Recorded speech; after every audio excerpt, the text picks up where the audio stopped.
Council members continue to crunch the numbers in order to balance this year's operating budget. Facing a deficit close to $1 billion, the Council is looking at every possible option to save money. County Executive Ike Leggett's budget proposal included a 10-day furlough plan for some non-emergency employees as a means of closing the budget gap. But now council members say all county agencies should be treated equally when it comes to the issue of furloughs. It's become clear to the entire council that if we are going to look to our employees to take furloughs, we'd really prefer a more equitable approach.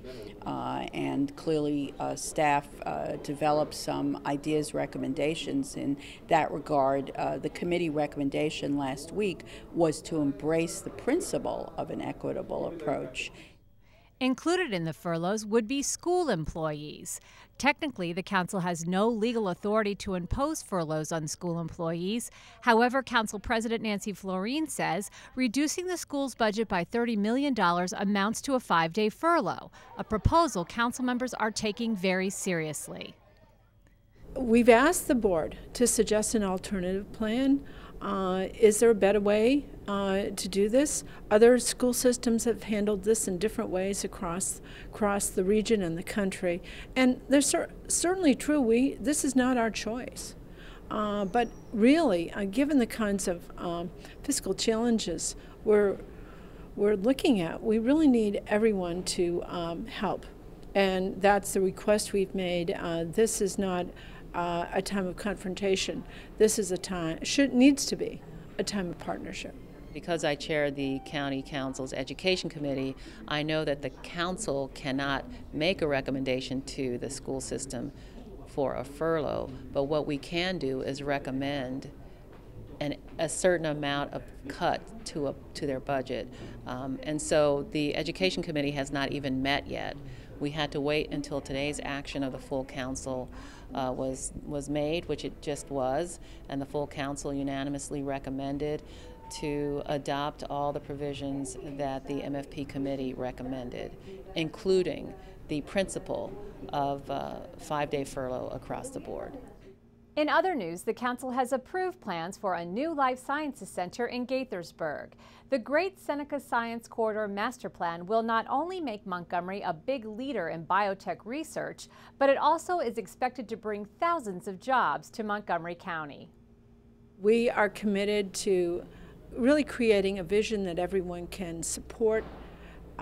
That's really going to draw the kind of jobs we want to have here and expand our tax base. And perhaps in the future, we won't have to have these conversations again. That's sure my hope. We need to be clear about the kind of businesses and jobs we want to attract here. That's going to give our children the future that they need and deserve. And it's going to expand our tax base and create the environment for a really thriving economy. It's an important plan because the approval of the plan, I think, will accomplish two goals. One, to allow substantial growth of the life sciences and healthcare industries, but also in a way that protects the surrounding communities from unacceptable traffic congestion. The council made numerous changes to the plan that was proposed by the planning board. We scaled back the commercial development by 35% of what is compared to now could go forward, from 20 million square feet down to 17.5 million square feet. We took out a presumption that traffic congestion would be allowed to get worse in terms of the standard that's used. So that means that traffic mitigation improvements will be acquired in an earlier stage, when the problem first starts, rather than waiting till it could get very bad. We also toughened the staging requirements so that the Corridor Cities Transitway has to be fully funded before most of the commercial development could begin, and that it has to be half constructed by the time that a lot of it could go forward. We also added the residential portion of the development to the staging requirement, so that traffic is factored into the transportation plan.